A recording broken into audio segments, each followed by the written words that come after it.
Hello and welcome back to another video where today we will be going over all of the information that was released in Game Informer about Spider-Man Miles Morales.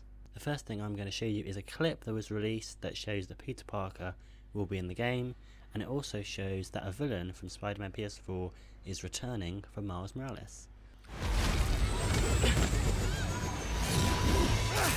Going down! Healing 2 is going down!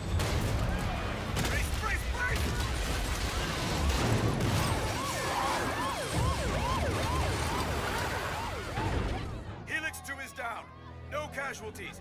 Payload compromised. Response team dispatched. Sit tight, Helix 2. Pete, I'm sorry, man. I didn't mean to. It's okay. We got this. Just need to contain it before...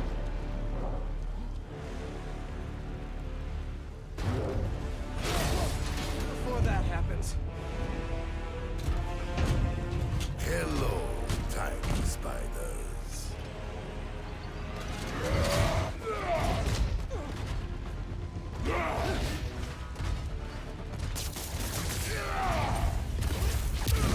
You're not gonna keep pushing people around, Alexi.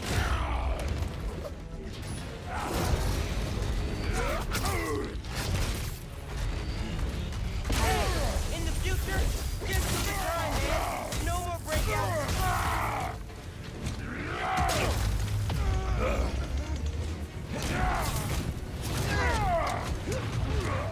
Okay, so as you've just seen in the clip, the Rhino is coming back as the first villain in Spider-Man Miles Morales. So this is going to be interesting because the last time Miles met the Rhino, he was actually running away from him. So this time he'll be able to hold his own and probably defeat him. I'm guessing as the Rhino is the first boss, he'll be quite easily taken care of. And we also saw towards the end of the clip there was a fight scene, and to me it looked like there were fight scenes in two separate locations, so it could mean that we could fight him more than once. There's also a trailer that was released saying that Game Informer will be covering Spider-Man Miles Morales for about a month, and in that trailer it also showed off some new footage of Miles fighting some bad guys, him going invisible and using his Venom Blast, and also it showed off a little bit of Miles web swinging through New York. Alongside both these clips, Game Informer also released a short little article saying about what we can expect in the upcoming issue. Join us for a deep dive into Marvel's Spider-Man Miles Morales, a sequel that cranks the superhero action up a notch and gives us an intimate look at the life of another wall crawler who is in way over his head in crime fighting, relationships, and getting to know his new home.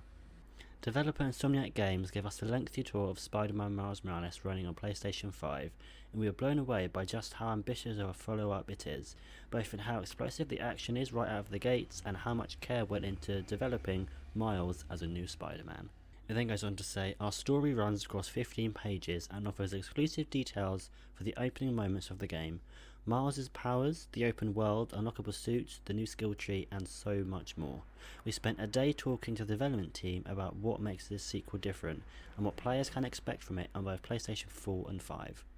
In addition to our cover story, which hits digital today and mailboxes soon, we have a full month of Marvel Spider-Man Miles Morales coverage online, complete with exclusive videos, screenshots, and developer interviews. When we did the cover story for Marvel Spider-Man, Alex Ross created a new image of Peter Parker soaring across New York City.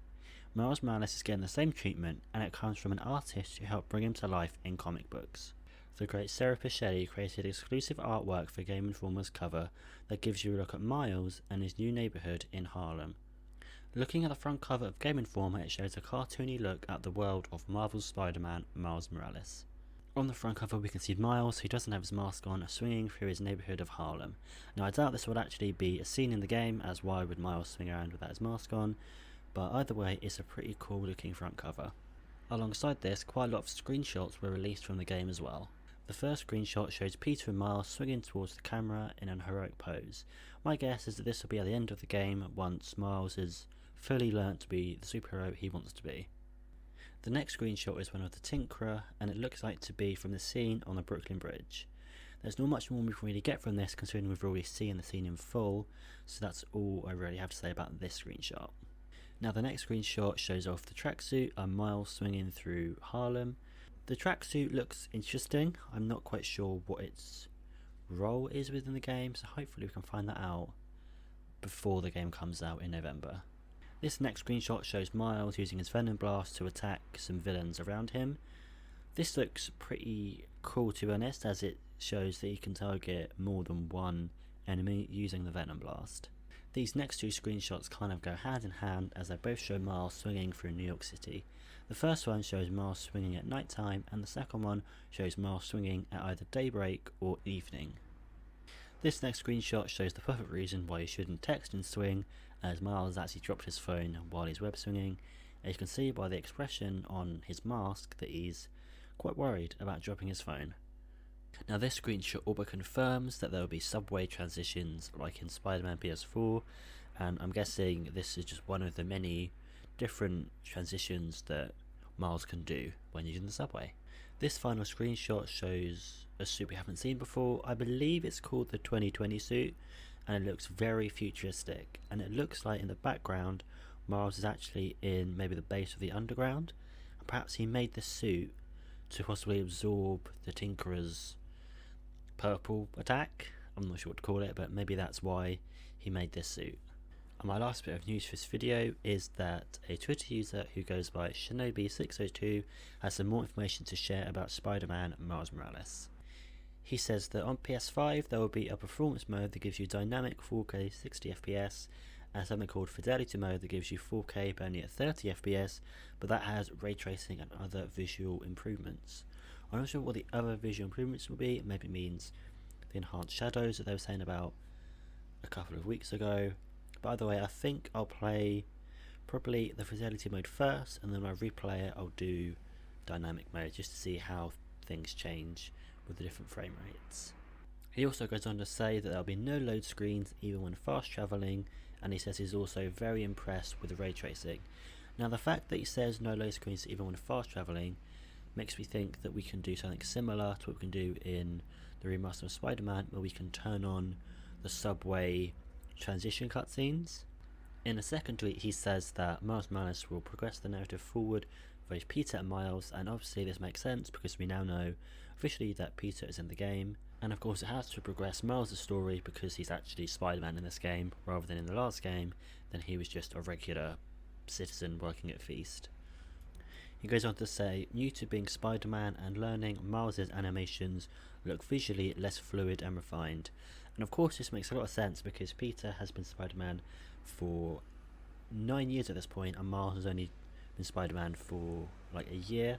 So of course Peter will be more refined in how he lands and swings, and Miles will still be getting used to everything. So I think this is a good call on the part of Insomniac. He goes on to say that it's a heavy emphasis on Miles' story and he's the only playable character, and of course this makes sense because it is Miles' name in the title, and it doesn't make sense for Peter to be playable as well. They're probably saving the Peter and Miles dual play for a possible Spider-Man 2. Then he says that there'll be even bigger set pieces than Spider-Man 2018, and we saw this with the fight scene on the Brooklyn Bridge, so I'm interested to see how bigger the set pieces can get. In a third tweet he says unannounced villains will be in the game. Also we know about Rhino and we know about the Tinkerer, but I'm still holding out hope that we will see the Prowler as well. He then says that there's a friendly neighbourhood spider app where players can use the touchpad to quickly pick activities, crimes, etc. from Miles' phone without going into a separate menu. My guess is this will be kind of like a map feature, or maybe like a quest system. You can like pick things to do that's near you, but either way it'll be interesting to see. He also says that there's an improved dynamic camera placement during battles, which I mean it's cool that it's improved because I thought the camera system during battles was good in the PS4 game, but I'm interested to see how they've improved them and how they're dynamic at the same time. And in his final tweet he says takedowns can be performed from ceiling/walls now, go invisible to go back into stealth. This is pretty obvious considering that Miles has the ability to go invisible, but it's cool that you can like do takedowns from walls and ceiling as you couldn't do it before, so that I think is a good step forward. Dual sense full rumble when shooting webs triggers Titan as Miles reaches the end of each swing. Of course that's something you couldn't do on the PS4, but thanks to the adaptive triggers on the dual sense you know can. And this last bit, something we already knew, is about photo mode. Photo mode can now customize lighting, new selfie poses, stickers, frames, etc. So we pretty much already knew that, and I believe all that stuff has also been carried over to the remaster of SpiderMan as well. So that's all I have for this video. If you give it a big thumbs up and subscribe, that'd be much appreciated, and I will see you in another video.